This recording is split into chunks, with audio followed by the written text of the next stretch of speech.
আমরা যখন WBCS পরীক্ষায় এক্সামের PYQ সলভ করি তখন আমাদের কাছে সবথেকে বেশি গুরুত্বপূর্ণ হচ্ছে প্রশ্নের যথাযথ উত্তর দেওয়া।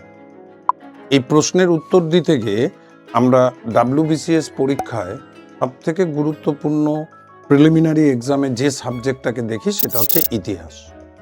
ইতিহাসের প্রশ্নের মান যদি বলো তাহলে 3 রকমের প্রশ্ন আমরা WBCS পরীক্ষায় ফেস করি।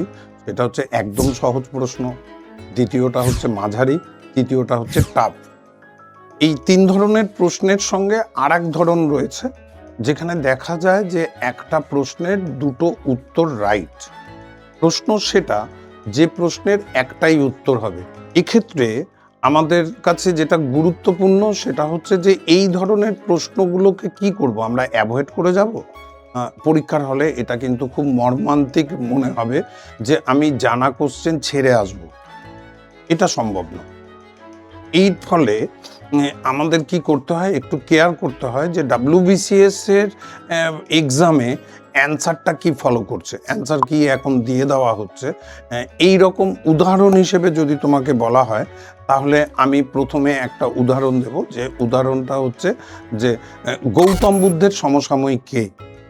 আমরা যখন কন্টেন্ট ওয়াইজ যখন আমরা পড়াশোনা করি তখন আমরা গৌতম বুদ্ধ মহাবীর দুজনা সমসাময়িক। এই সমসাময়িক হওয়ার ফলে তাদের সমসাময়িক যারা রয়েছে তারা বিম্বিসার, অজাতশত্রু, প্রসেনজিৎ, চন্দ্রপ্রদ্যুৎ, এরা সবাই কিন্তু একে অপরের সমসাময়িক। এক্ষেত্রে আমাদের প্রশ্নটা করে যে গৌতম বুদ্ধের কন্টেম্পোরারি বা সমসাময়িককে। যেহেতু আমরা এক্ষেত্রে দেখি যে অজাতশত্রুকে অ্যান্সার হিসেবে নেয়, সেক্ষেত্রে আমাদের কেয়ার করতে হবে অজাতশত্রুকে। এটা কিন্তু কখনোই ভুল নয় যে গৌতম বুদ্ধের সমসাময়িক বা মহাবীরের সমসাময়িক বিম্বিসার এবং অজাতশত্রু পিতা এবং পুত্র দুজনাই রাইট। সঙ্গে আনুষঙ্গিক যারা এদের সমসাময়িক তারাও কিন্তু গৌতম বুদ্ধ মহাবীরের সমসাময়িক।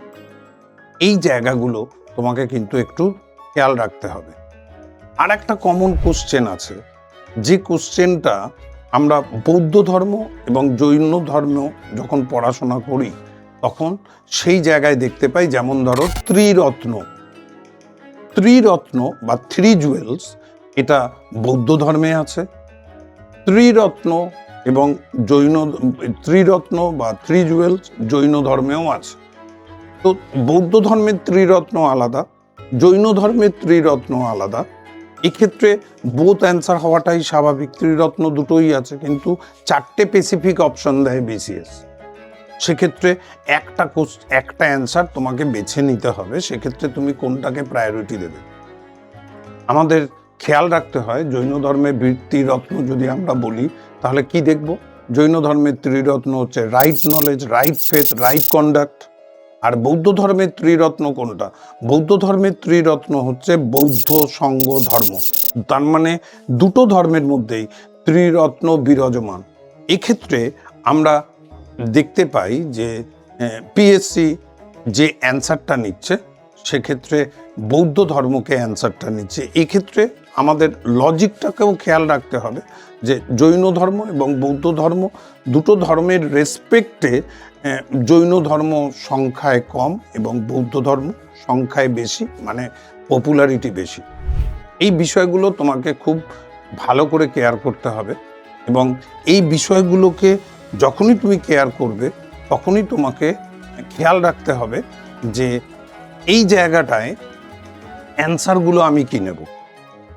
ইন জেনারেল যে সহজ প্রশ্ন বা টাফ কোশ্চেন আছে, তুমি যেটা জানো না সে প্রশ্নের উত্তর করতে যাবে না, কারণ পরীক্ষায় নেগেটিভ আছে।